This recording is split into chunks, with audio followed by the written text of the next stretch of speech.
With me today is Rodney McCall, and he's a pump expert, and he's going to tell us about this technology and how we can make the most of it. So tell us about these pumps and why they're different than the standard run-of-the-mill pool pumps. The standard single-speed pump on a pool today is about 40 to 70% efficient. The IntelliFlo uses a permanent magnet motor, and the efficiency of that motor is about 92%.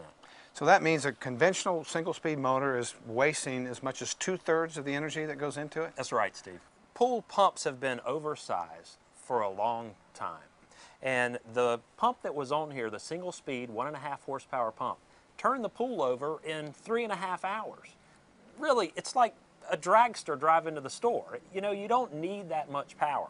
With a variable speed technology, we can slow the speed of the pump down and really reduce the electricity. And help out with better filtration as well. You know, with the single speed pump, you're running it, you turn over the pool in 3 hours. That means if you're just running it for that period of time, for 21 hours a day, you're not filtering, you're not mixing the chemicals in the water, and with the variable speed pump, we can extend that filtration time out and do the things that we want to do. Filter the pool, keep the water clean.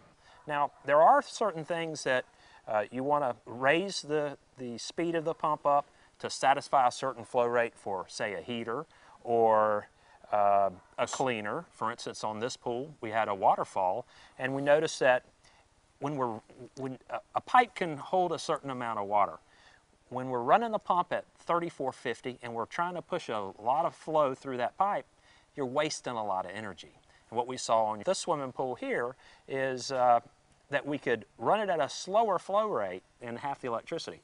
Another benefit of it is, you know, you had one flow on this particular swimming pool, and with variable speed, you can vary that speed and get different looks and different sounds. Yeah, on this pool, as a matter of fact, at the highest speed, you almost had to raise your voice to talk over. The noise was so great, but being able to have those different levels, you could drop that down and actually dial in that to get the best look, the lowest cost. And oddly enough, the watt difference was quite a bit. I mean, at the highest, it was drawing almost 2,200 watts, as I recall, with the single-speed pump. And then we brought the flow down to a nice little trickle over the waterfall, and we were consuming somewhere around 200 watts. Yeah, it's amazing. It's amazing. So Rodney, in summary, this pool was using about 12 to 50, well, actually about 16 kilowatt hours a day.